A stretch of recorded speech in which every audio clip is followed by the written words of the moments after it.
وبركاته. إن الحمد لله نحمده ونستعينه ونستغفره ونعوذ بالله من شرور أنفسنا وسيئات أعمالنا. من يهده الله فلا مضل له ومن يضلل فلا هادي له. أشهد أن لا إله إلا الله وحده لا شريك له وأن محمدا عبده ورسوله لا نبي ولا رسول بعده. اللهم صل وسلم وبارك على نبينا الكريم محمد بن عبد الله وعلى آله وأصحابه ومن تبعهم بإحسان إلى يوم القيامة. أما بعد فاللهم ارزقنا علما وهدى وتقا وصلاحا يا مجيب السائلين اللهم آمين. أصبحنا على فطرة الإسلام وعلى كلمة الإخلاص وعلى دين نبينا محمد صلى الله عليه وسلم وعلى ملة أبينا إبراهيم حنيفا وما كان من المشركين. اللهم إنا نسألك علما نافعا ورزقا طيبا وعملا متقبلا اللهم آمين. Ikhwatal iman, Bapak dan Ibu, jamaah salat subuh yang semoga senantiasa dirahmati Allah Subhanahu wa taala. Mari kita kembali bersyukur kepada Allah Subhanahu wa taala atas berbagai macam nikmat dan karunia yang Allah Subhanahu wa taala berikan kepada kita.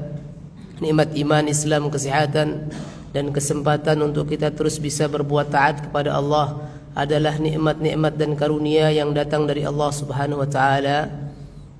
Dan kita mesti ingat bahwasanya setiap pemberian Allah Subhanahu wa taala apapun bentuknya tidak akan pernah bisa berubah menjadi sebuah karunia atau nikmat kecuali jika pemberian-pemberian tersebut kita rubah, kita jadikan sarana untuk menjadi wasilah kita tambah dekat dan tambah taat kepada Allah Subhanahu wa taala. Kenikmatan yang diberikan Allah, pemberian yang diberikan oleh Allah Subhanahu wa taala kepada kita bisa disebut dengan karunia kalau kita kemudian menggunakan pemberian tersebut dalam ketaatan kepada Allah Subhanahu wa taala.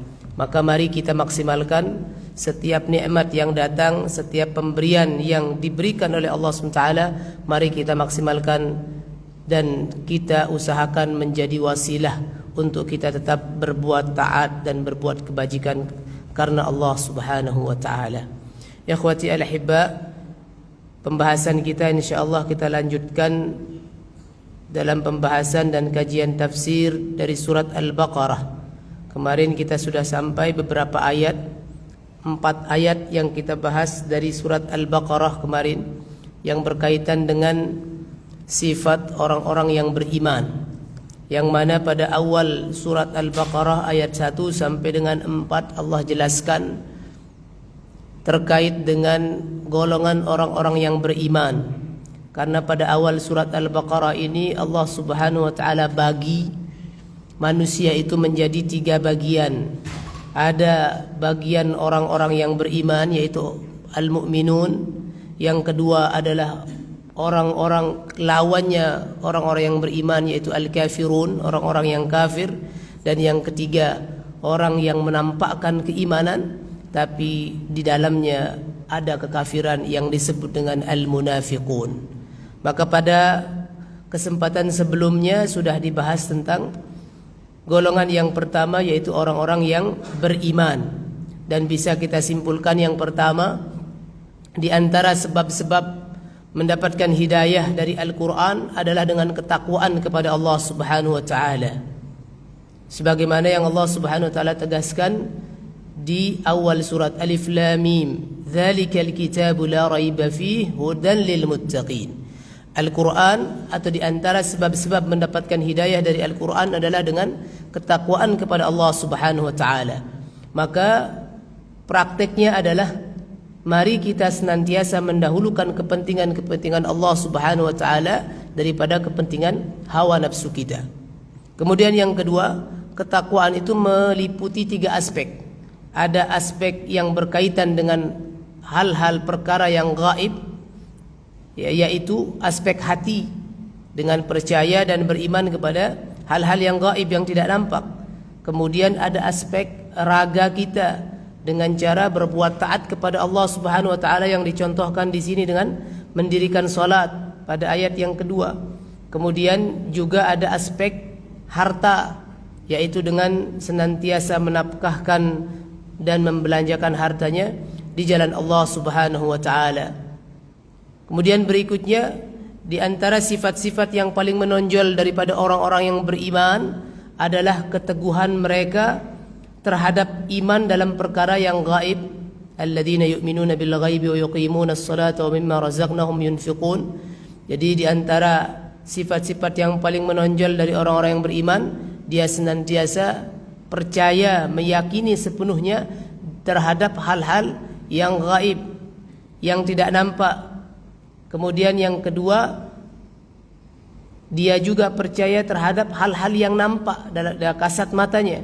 Ya, dan yang ketiga, dia senantiasa terus merasa diawasi oleh Allah Subhanahu wa taala dalam setiap keadaannya. Ini adalah sifat-sifat yang harus atau pondasi yang harus dimiliki oleh orang-orang yang mengaku dirinya beriman kepada Allah Subhanahu wa taala dan Rasulnya dan yaumil akhir. Kemudian yang selanjutnya adalah yang disebutkan oleh Allah SWT sebagai penutup di ayat yang keempat ini adalah kebahagiaan kita adalah keberuntungan bagi kita. Dan keberuntungan kita ini tidak akan bisa kita raih kecuali dengan memiliki sifat-sifat yang dijelaskan oleh Allah Subhanahu wa taala di dalam surat Al-Baqarah ayat 3 sampai 4. Ya, dari alladzina yu'minuna bil ghaib sampai ke bawah.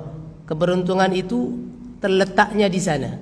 Jangan kemudian cari di tempat lain. Nah, ini kesimpulan-kesimpulan yang bisa kita sampaikan pada pertemuan sebelumnya. Kemudian pada pertemuan kali ini insyaallah kita akan membahas golongan manusia yang kedua yang dijelaskan oleh Allah SWT di awal surat Al-Baqarah ini, yaitu golongan orang-orang yang kafir, lawannya orang-orang yang beriman, sebagaimana yang Allah Subhanahu wa taala sampaikan di dalam surat Al-Baqarah ayat ke-6 ini. A'udzu billahi minasyaitonir rajim. Innal ladzina kafaru sawa'un 'alaihim a anzartahum am lam tunzirhum la yu'minun. Sesungguhnya orang-orang yang kafir sama saja dengan mereka, kepada mereka kita berikan peringatan, mereka diberikan peringatan ataupun tidak diberikan, mereka niscaya tidak akan pernah beriman kepada Allah Subhanahu wa taala. Penyebabnya apa? Khatamallahu ala qulubihim wa ala sam'ihim wa ala absarihim ghishawah wa lahum 'adzabun 'adzim. Karena Allah Subhanahu wa taala telah mengunci hati mereka dan kemudian mengunci pendengaran mereka, mengunci hati mereka dari memahami ayat-ayat dan peringatan-peringatan yang datang kepada mereka, mengunci telinga mereka daripada mendengar kebenaran, mendengar bukti-bukti kekuasaan dan kekuasaan Allah Subhanahu wa taala. Dan juga Allah Subhanahu wa taala menutup mata mereka, membutakan mata mereka dari melihat tanda-tanda kebesaran Allah, dan bagi mereka kata Allah azab yang sangat pedih. Bapak dan Ibu yang dirahmati Allah Subhanahu wa taala, sebelum kita mengkaji lebih jauh terkait dengan apa-apa yang kita bisa simpulkan dari dua ayat ini, yang pertama, mari kita pahami apa makna dari setiap kalimat yang disampaikan oleh Al-Quran di dalam surat Al-Baqarah ayat 6 dan 7 ini. Innal ladzina kafaru, kata Allah Subhanahu wa taala, sesungguhnya orang-orang yang kafir. Al-kufru, kekafiran dalam makna bahasa, secara bahasa disebut dengan pembangkangan atau menutup. Jadi dia menutup atau pembangkangan. Sedangkan secara syar'i, kekafiran itu disebut dengan mendustakan Allah Subhanahu wa taala dan setiap apa saja yang datang dari Allah Subhanahu wa taala, termasuk adalah utusan-utusan Allah Subhanahu wa taala. Baik mendustakan sebagian daripada apa yang datang dari Allah ataupun seluruhnya. Ini merupakan bentuk kekafiran. Jadi ketika seorang mendustakan sedikit saja yang datang dari Allah, atau mendustakan sedikit saja bagian yang di situ ada kekuasaan Allah Subhanahu wa taala, keyakinan terhadap Allah, artinya berarti meyakini seluruhnya terkait dengan alladzina yu'minuna bil ghaib, dengan Allah Subhanahu wa taala yang memiliki semua sifat-sifat dan nama-namanya yang mulia, dan kemudian mengimani 100% terhadap apa-apa yang datang dari Allah Subhanahu wa taala, daripada utusan-utusan Allah Subhanahu wa taala, kemudian seluruh mukjizat yang diberikan oleh Allah Subhanahu wa taala kepada utusan-utusan Allah Subhanahu wa taala. Baik kita mengimani kalau kita mendustakan sedikit saja daripada semua itu, maka kita sudah masuk kepada bagian orang-orang yang kafir. Apalagi seluruhnya. Sedikit saja kita mengingkari hal tersebut atau mendustakan, tidak percaya dengan hal tersebut, maka kita sudah masuk kepada bagian kekafiran. Kita kafir. Nah, ini arti daripada al-kufru. Kemudian yang kedua, kata Allah Subhanahu wa taala, sawa'un 'alaihim. Artinya sama saja datang peringatan kepada orang-orang yang kafir ataupun tidak, sama saja, tidak ada faedahnya. Jadi kalau ketemu dengan orang-orang yang sudah ngeyel, memang sifatnya ngeyel, nggak usah ngomong, percuma, hanya buang-buang waktu kalau bahasa kita. Maka orang-orang kafir persis kondisinya seperti orang yang ngeyel tadi. Mau ngomong kita sampai berbusa, kita sampaikan hal-hal yang menunjukkan mereka kepada keimanan kepada Allah Subhanahu wa taala, tidak akan pernah kemudian sampai mereka.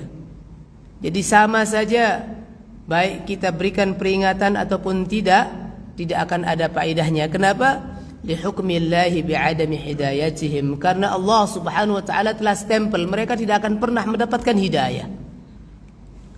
Tidak akan pernah mendapatkan hidayah orang-orang kafir, sehingga kalau sudah kafir sudah nggak usah kemudian digubris. Sama saja, kalau sudah sifatnya kafir maka dia tidak akan pernah mendapatkan hidayah, sama saja. A'anzartahum, al-inzar, peringatan itu adalah at-takhwif. Jadi bentuknya memang untuk memberikan, menakuti, at-takhwif, menakuti tentang atau dengan azab-azab yang akan ditimpakan oleh Allah Subhanahu wa taala kepada mereka. Jadi atau juga kita menakuti mereka atau memperingatkan mereka dengan akibat yang akan ditimbulkan dari kekufuran dan kezaliman serta kerusakan yang nanti akan ditimbulkan dari kekafiran tersebut. Ini namanya indar. Diberikan mereka peringatan agar mereka kemudian mengetahui bahwasanya kekafiran, sifat pembangkangan yang mereka lakukan ini ada akibat yang nanti akan didapatkan oleh mereka. Kemudian kata Allah, khatamallahu ala qulubihim. Al-khatmu, jadi kalau sudah khatam itu, kalau bahasa kita stempel, distempel oleh Allah Subhanahu wa taala.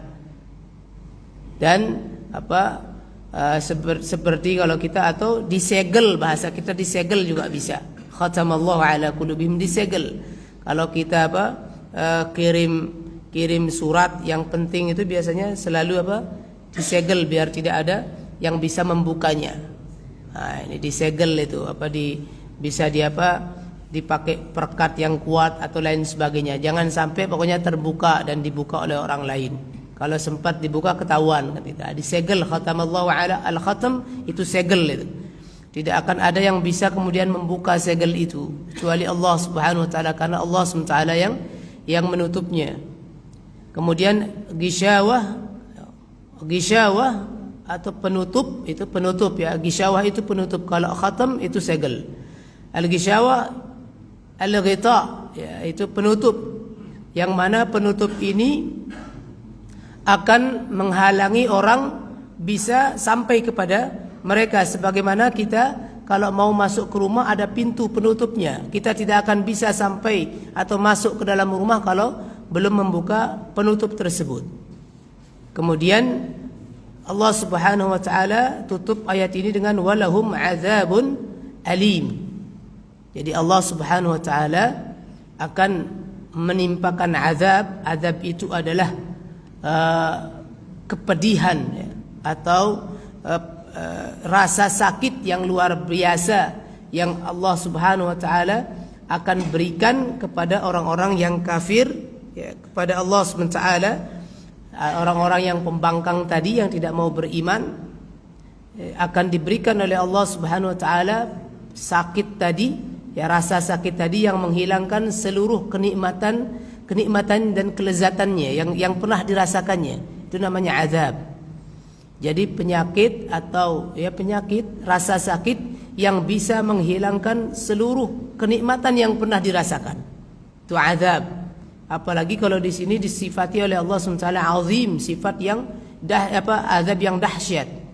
Ini azab saja sudah sifatnya itu dia bisa merasakan sakit yang luar biasa yang menghilangkan rasa nikmat yang pernah dirasakan.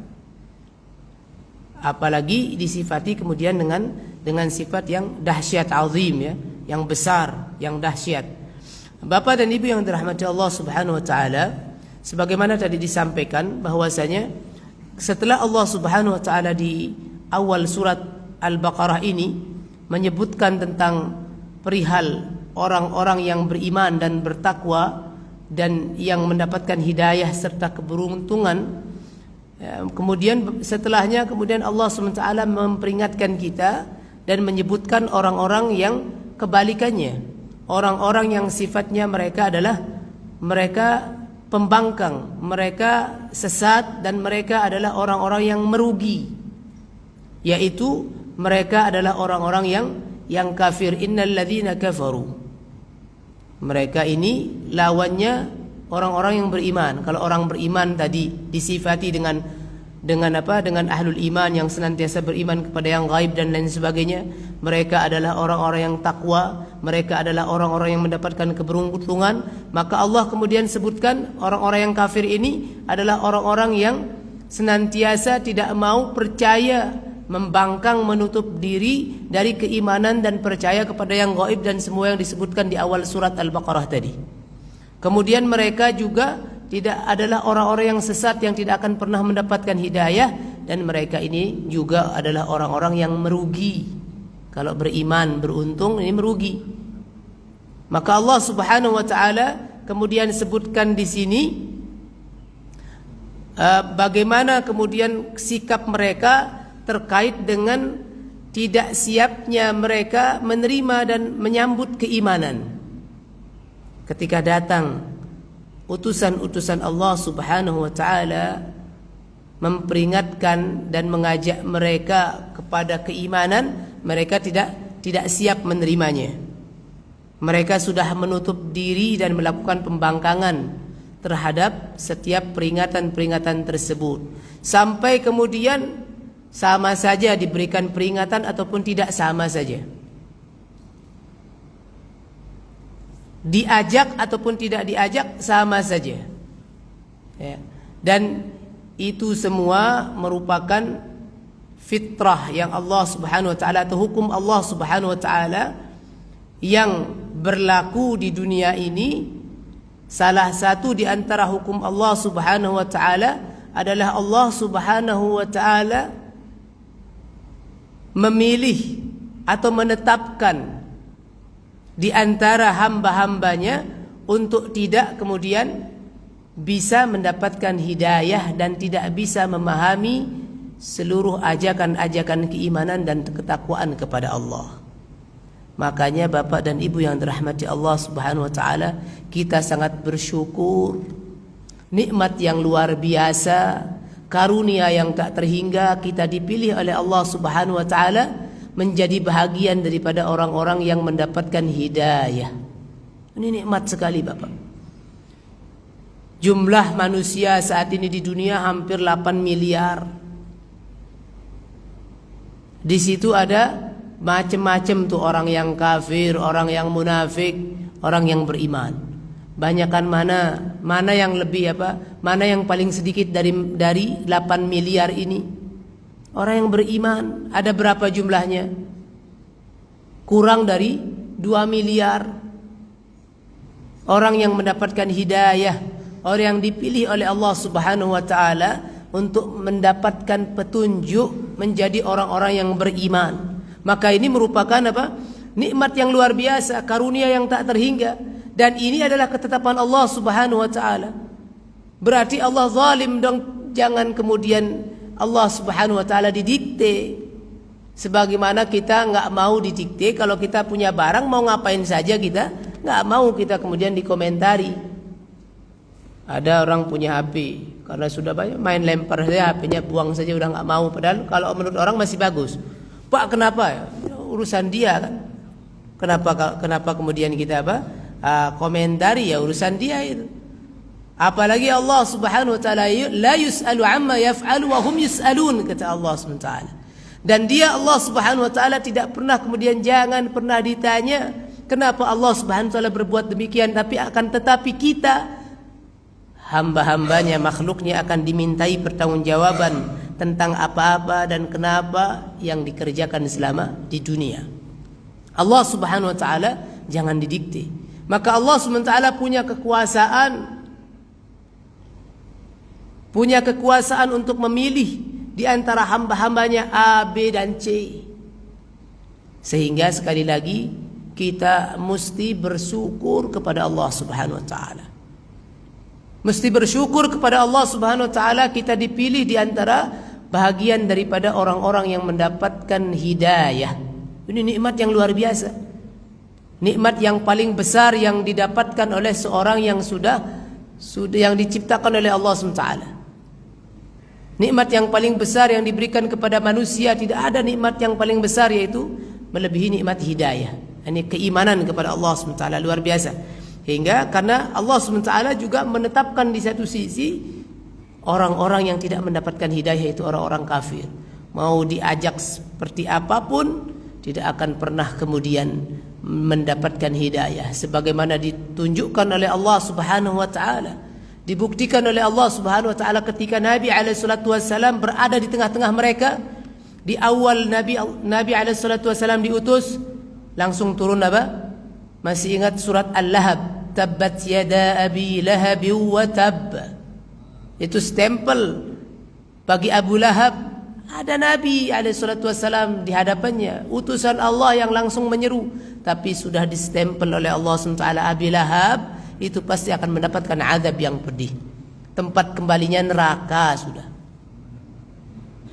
Celaka yang besar bagi Abi Lahab. Padahal Nabi saat itu masih ada di tengah-tengah dia dan mengajak dia, tapi sudah distempel oleh Allah Subhanahu wa taala. Ini bukti kekuasaan Allah, bahwa Allah Subhanahu wa taala Maha Kuasa, Maha menetapkan apa saja termasuk keimanan ataupun kekafiran pada seorang hamba. Maka bersyukur sekali kita kepada Allah SWT. Sekali lagi Allah berikan kita nikmat iman dan hidayah ini. Karena dari aspek yang lain Allah juga menetapkan di antara hamba-hambanya, Allah stempel dia menjadi orang-orang yang kafir, sehingga sama saja diberikan peringatan atau tidak, mereka tidak akan pernah menggubris peringatan itu. Ini sebagai pelajaran buat kita. Jangan sampai kemudian kita mengikuti jejak orang-orang yang kafir. Orang-orang yang kafir yang diberikan peringatan itu sama saja dengan dia tidak diberikan peringatan. Maka sekali lagi Allah Subhanahu wa taala ini merupakan hukum Allah Subhanahu wa taala. Mereka tidak akan pernah kemudian bisa memahami, karena sudah disegel oleh Allah Subhanahu wa taala, memahami apapun yang didakwahkan kepada mereka. Allah segel hati mereka. Yang pertama, khatamallahu ala qulubihim. Allah segel hati mereka. Hati mereka kemudian tidak bisa memahami, tidak bisa berpikir. Ketika ada ajakan-ajakan tidak ada kemudian kemampuan untuk mencerna ajakan tersebut. Allah segel telinga mereka, pendengaran mereka, sampai kemudian mereka tidak bisa mendengar. Tidak bisa mendengar, padahal didengar tapi tidak bisa masuk ke dalam pendengaran mereka. Disegel oleh Allah Subhanahu wa taala. Bahkan Allah Subhanahu wa taala kemudian menutup, seakan-akan sama seperti orang yang buta, ditutup oleh Allah Subhanahu wa taala matanya sampai kemudian tidak akan bisa melihat. Tidak akan pernah bisa melihat tanda-tanda kekuasaan dan kebenaran yang ditunjukkan dan diajak kepada mereka, kepada Allah Subhanahu wa taala. Dan ini sejatinya merupakan sumber-sumber orang itu mendapatkan kebaikan, hati, pendengaran dan mata. Ini adalah sumber-sumber yang kemudian orang bisa mendapatkan kebaikannya dari situ, dari hatinya, dari pendengaran dan kemudian matanya. Maka ketika itu ikhwatal iman, Allah Subhanahu wa taala segel, maka tidak akan kemudian kita bisa mendapatkan, atau orang-orang kafir tidak akan bisa mendapatkan kebaikan, tidak akan bisa mendapatkan hidayah, petunjuk dari Allah Subhanahu wa taala. Maka kemudian kalau sudah seperti itu keadaannya, maka balasannya tiada lain tiada bukan adalah azab yang pedih, kata Allah Subhanahu wa taala, azab yang dahsyat. Dan ini semua Allah Subhanahu wa taala berikan kepada mereka akibat daripada pembangkangan dan kekufuran yang mereka lakukan. Karena yang mereka lakukan sudah diingatkan, sudah ini, tapi juga mereka tidak mau kemudian menggubris ajakan tersebut, sehingga kemudian disegel dengan pembangkangan itu, disegel hati mereka dan juga pendengaran dan mata mereka dari melihat kebenaran dan mencerna kebenaran. Bapak dan Ibu yang dirahmati Allah Subhanahu wa taala, ada kemudian poin yang sangat penting yang bisa kita ambil dari pembahasan ini, bahwasanya hati kita bisa saja disegel oleh Allah Subhanahu wa taala. Dengan apa? Dengan perbuatan-perbuatan dosa yang kita lakukan. Kata Nabi SAW, ketika seorang hamba berbuat maksiat kepada Allah, mendurhakai Allah Subhanahu wa taala, mengerjakan perbuatan dosa, kata Nabi SAW, hadis riwayat Ibnu Abbas, nukitat fi qalbihi nuktatun sauda, maka Allah Subhanahu wa taala akan bintikkan ke dalam hatinya noda hitam. Jadi hati kita itu bisa diibaratkan pertama seperti kertas yang putih. Kalau kita berbuat dosa, maka akan dititikkan ke dalam kertas putih itu tinta hitam. Berbuat dosa, tinta hitam lagi, sampai kemudian kita terus berbuat dosa sampai penuh kertas putih tadi dengan noda hitam. Maka Allah Subhanahu wa taala kemudian sampaikan di dalam surat An-Naba, kalla bal rana ala qulubihim ma kanu yaksibun. Maka yang demikian itu adalah ran itu tadi noda hitam yang kemudian bisa menutupi hatinya, membekukan hatinya akibat daripada perbuatan-perbuatan dosa yang dilakukannya. Sehingga kita harus betul-betul berhati-hati dan waspada terhadap perbuatan dosa dan maksiat yang kita lakukan. Karena perbuatan dosa dan maksiat yang kita lakukan ini bisa menghitamkan hati kita. Kalau sudah hitam, sudah kal hijarah atau asaddu qaswah.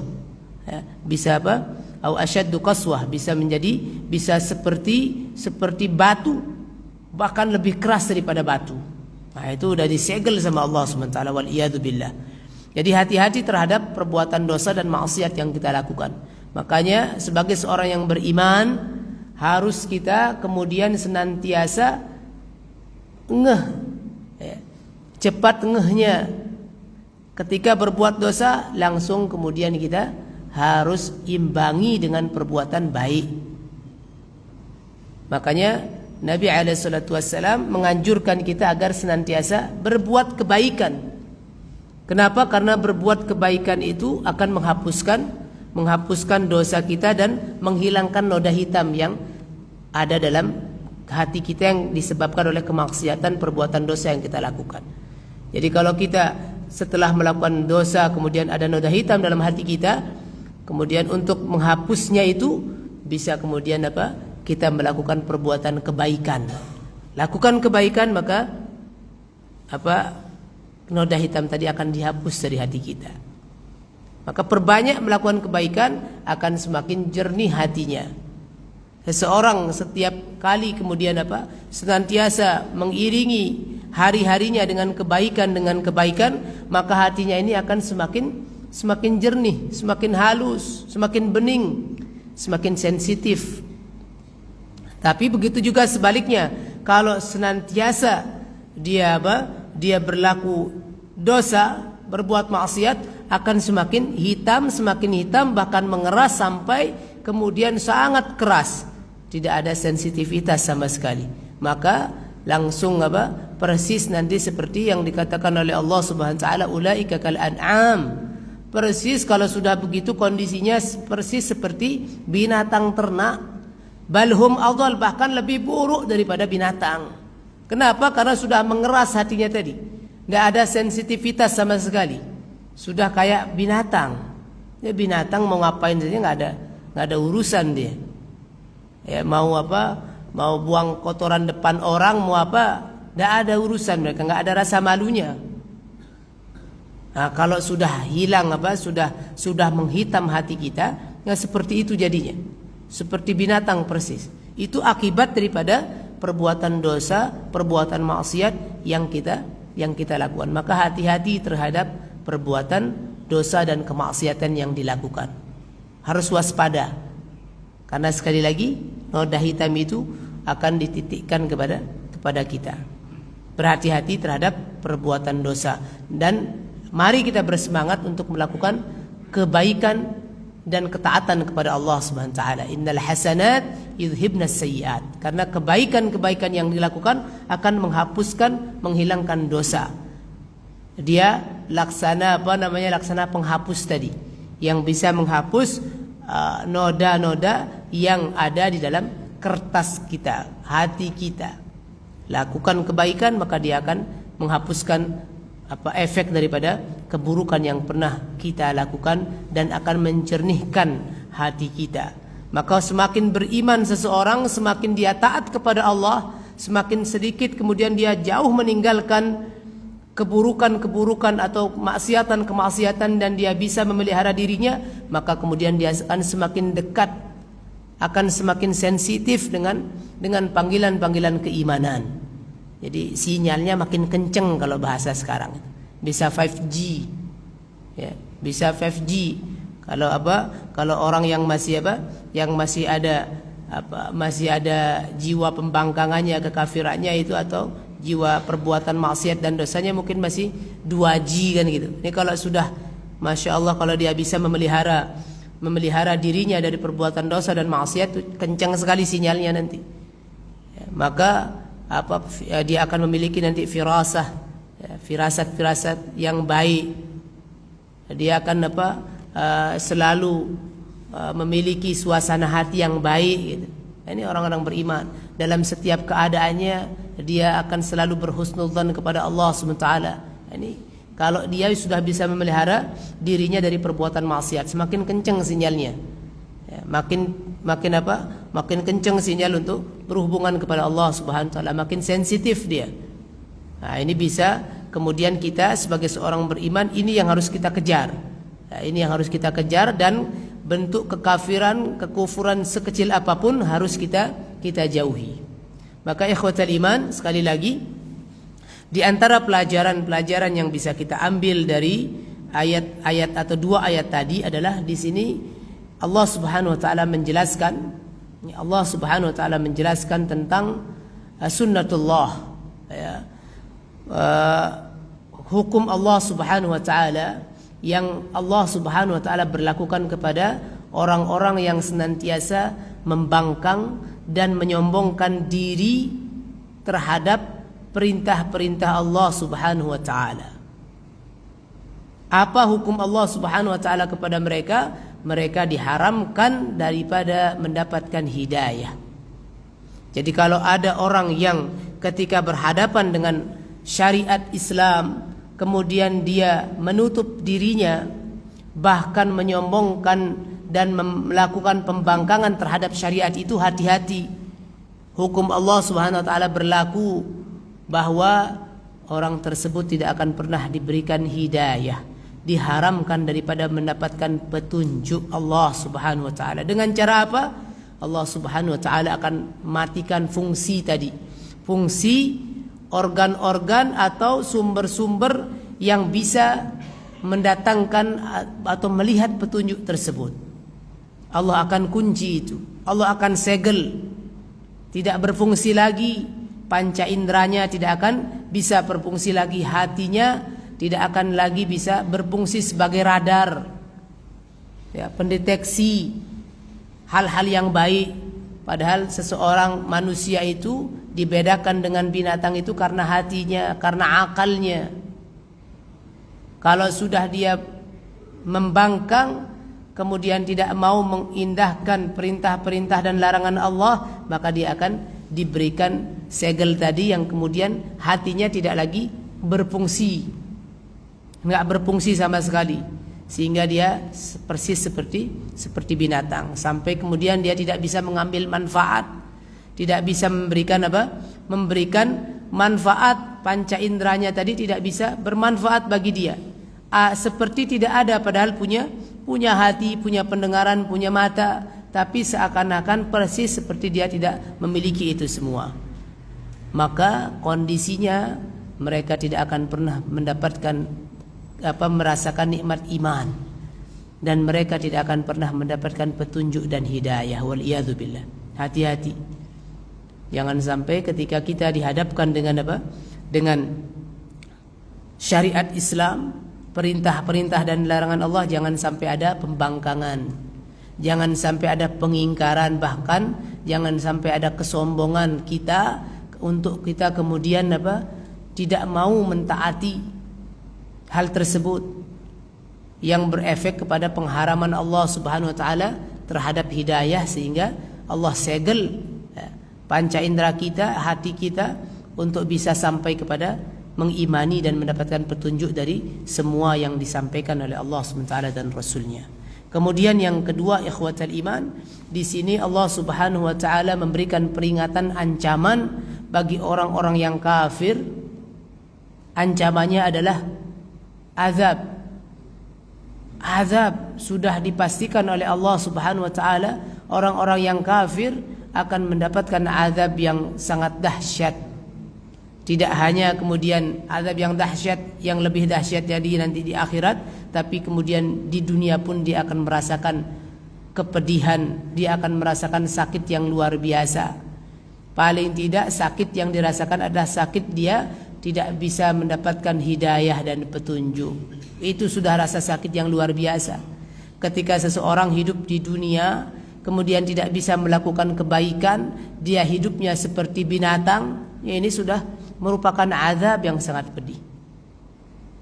Kita hidup di dunia sebagai seorang manusia, tapi tidak pernah berlaku seperti seorang manusia. Ini sudah azab. Bentuk bentuk rasa sakit atau kepedihan yang kita alami. Kita manusia tapi tidak pernah berlaku seperti manusia. Berlakunya seperti binatang, waliyadzubillah. Maka harus hati-hati sekali lagi. Hati-hati terhadap kekufuran yang nanti akan kita lakukan. Sekecil apapun dia akan dibalas oleh Allah Subhanahu wa taala. Hati-hati. Sekecil apapun bentuk pengingkaran kita, salah satu bentuk pengingkaran kita ya perbuatan maksiat kita. Perbuatan dosa kita ini merupakan bentuk pengingkaran. Makanya ketika datang pengingkaran itu harus segera bertaubat kepada Allah Subhanahu wa taala. Sebagai orang yang beriman yang tidak mau disegel hatinya, disegel matanya, disegel pendengarannya, kalau sempat terjerumus ke dalam perbuatan dosa dan maksiat, harus segera bertaubat. Harus segera kembali kepada Allah Subhanahu wa taala. Meskipun hal tersebut ikhwatal iman merupakan hal yang wajar terjadi.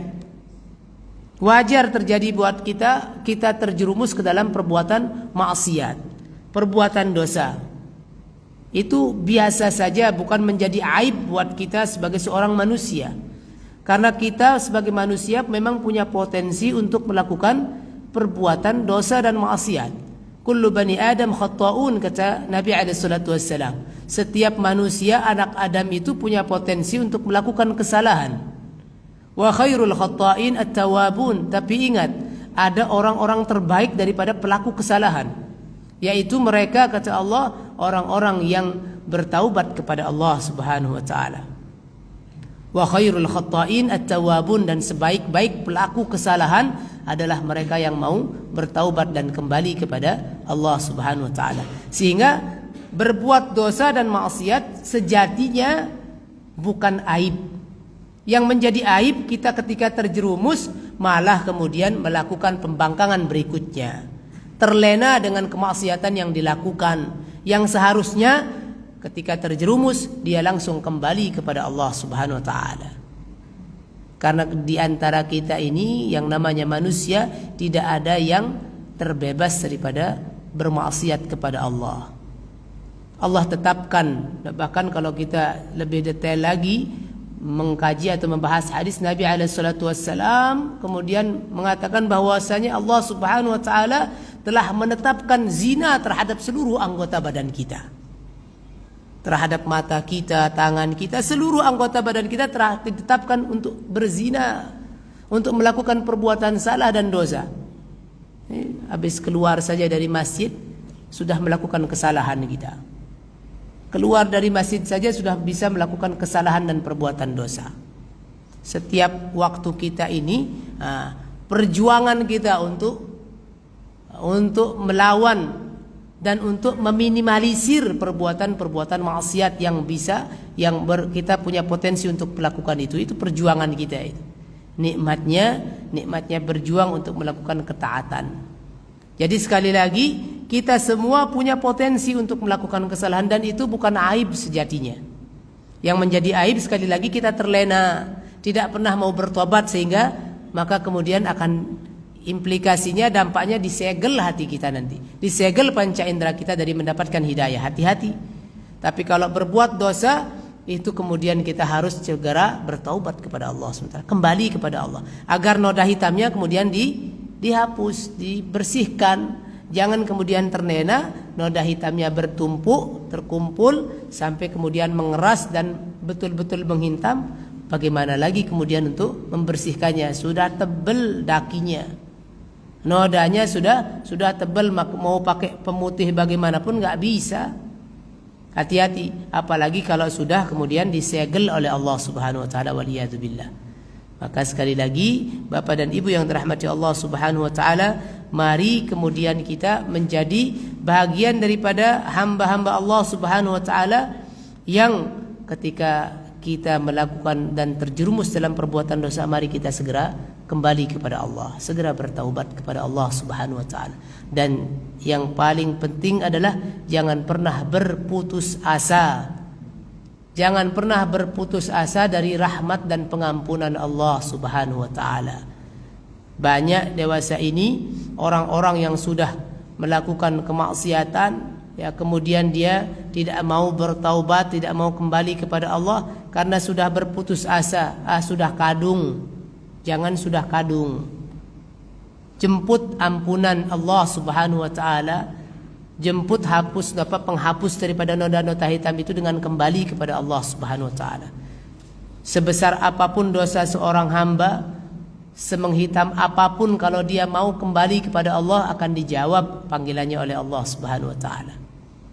Maka jangan pernah berputus asa dari rahmat Allah Subhanahu wa taala, dan hati-hati sekali lagi terhadap perbuatan maksiat dan dosa yang kita lakukan. Kita memohon kepada Allah Subhanahu wa taala Mudah-mudahan Allah Subhanahu wa taala senantiasa mempertebal hidayah, ya, menambahkan kembali dan juga mengekalkan hidayah yang sudah diberikan kepada kita, sehingga kita senantiasa menjadi bahagian daripada orang-orang yang ditetapkan oleh Allah SWT mendapatkan iman, al-mu'minun. Dan kita mohon kepada Allah SWT, mudah-mudahan Allah Subhanahu wa taala senantiasa memelihara diri kita dari pembangkangan dan kekufuran kepada Allah Subhanahu wa taala, baik dari nikmat ataupun syariat-syariat Allah Subhanahu wa taala, sehingga kita jauh daripada sifat-sifat orang-orang yang kafir.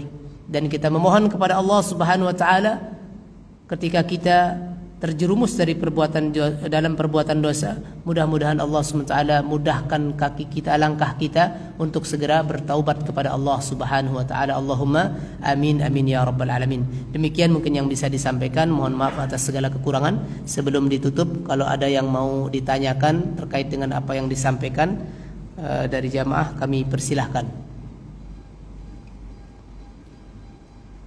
Alhamdulillah. Udah nggak ada lah. Kalau ada berat juga nanti jawabnya. Baik, mudah-mudahan bermanfaat. Sekali lagi, golongan yang kedua ini adalah golongan yang mesti kita waspadai, meskipun nampak sekali. Ya, kalau orang beriman tadi, golongan yang pertama keimanannya nampak dia. Golongan yang kedua ini juga kekufurannya nampak. Yang nanti akan harus kita lebih waspadai lagi adalah golongan yang ketiga. Nampaknya beriman tapi dalamnya kafir. Dia bermuka dua kalau bahasa orang, hipokrit, bermuka dua.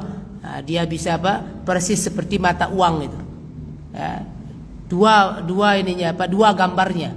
Satu gambarnya bagus, satu lagi gambarnya tidak bagus. Ini harus hati-hati, yang insyaallah kita akan bahas pada pertemuan berikutnya, ya, yang Allah Subhanahu wa taala jelaskan dari ayat ke-8 sampai seterusnya. Wa minan nas man yaqulu amanna billahi wa bil yaumil akhir wa ma hum bimumin. Di antara manusia, kata Allah, ada orang yang mengatakan kami beriman kepada Allah dan hari akhirat, tapi sesungguhnya mereka tidak pernah mengimani itu semua. InsyaAllah kita akan bahas nanti perihal tentang orang-orang munafik dan bagaimana sifat-sifat mereka, dan juga balasan yang Allah Subhanahu wa taala timpakan kepada mereka, sehingga kita bisa menjauhi sifat nifaq atau kemunafikan ini. Semoga Allah Subhanahu wa taala senantiasa memberikan istiqamahan kita dalam ketaatan kepada Allah Subhanahu wa taala, dan Allah Subhanahu wa taala senantiasa berikan kita istiqamah dalam menuntut ilmu, sehingga kita diwafatkan oleh Allah Subhanahu wa taala dalam kebaikan dan ditutup dalam keadaan husnul khatimah. Allahumma amin ya rabbal alamin. Hadanallahu wa iyyakum ajma'in. Kita tutup dengan doa kafaratul majlis. Subhanakallahumma wa bihamdika asyhadu an la ilaha illa anta astaghfiruka wa atubu ilaik. Wal 'afwu minkum. Wassalamu alaikum warahmatullahi wabarakatuh.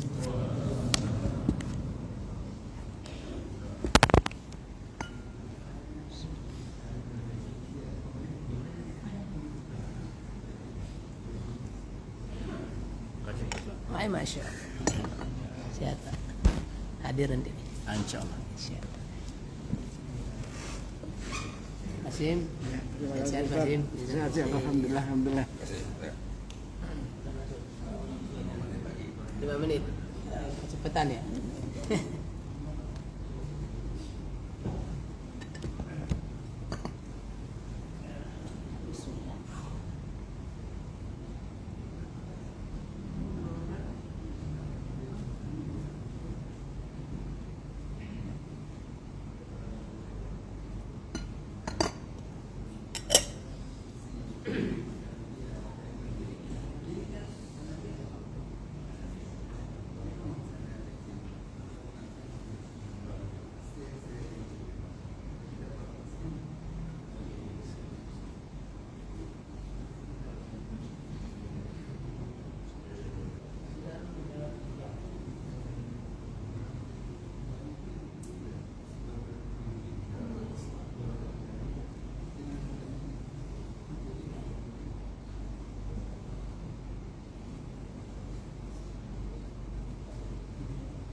Iya, itu fardu kifayah buat kita.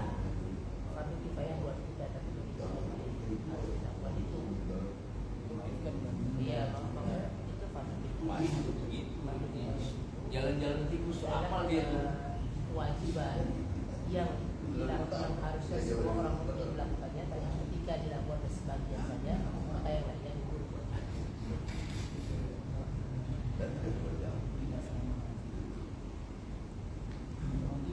Belum. Nah, terus masa saya belum harusnya di situ ada asrama haji, ada ininya, ada apa, ada tajwid jenazahnya. Di asrama haji pun ada itu. Asrama haji sekarang yang menolak orang ummi ya betul saya. Datang semua ke sana. Bisa memang di sana itu memang kalau pagi atau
yang paling penting amanah orangnya. Enggak nanti yang paling penting itu orangnya amanah atau amanah jangan sampai nanti menceritakan setelah menceritakan aib orangnya. Kan nanti banyak kejadian, banyak apa meskipun kalau masih dalam itu harus ditutup, kalau nanti ditutup semua, kita nggak boleh melihat orang tua bisa, tidak boleh ditelanjangin orang. Maksudnya telanjangin harus tetap ada penutupnya. Jadi kita aja dari luar layar aja istilahnya kita kain tuh bisa. Saya besar, saya juga nggak banyak lah. Saya juga nggak banyak. Tapi dia harus banyak hal yang harus diyakin. Nah itu sebagai seorang yang mampu itu tantangannya. Jangan boleh. Makanya dapat pahala yang besar. Harus juga bisa menjaga. Boleh diselesai.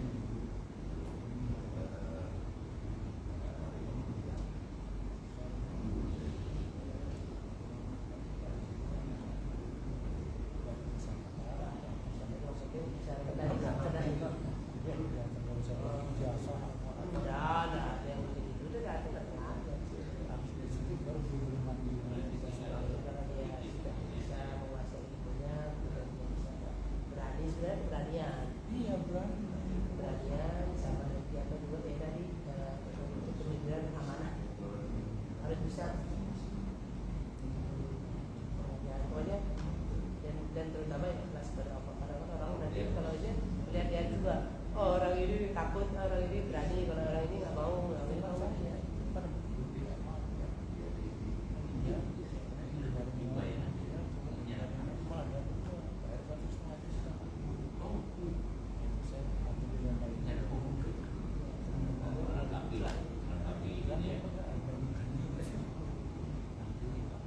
Kondisi juga kan, kadang ada ini kondisi kan kita nggak tahu di situ ada aja banyak kondisi. Banyak kondisi saya dulu dan hal itu dia Aceh yang kondisi Kalau nanti ada orang pas di desa depan ini bangun Pak aja. Aku bangun sih bangun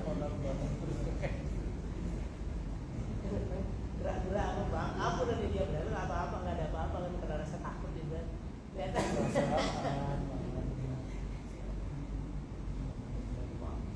Ya itu boleh belajar silahkan. Sudah lah di sana nggak ada masalah.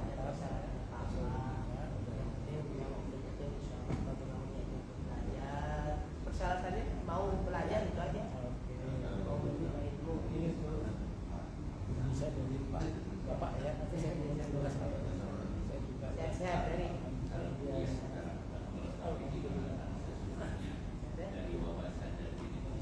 Pak.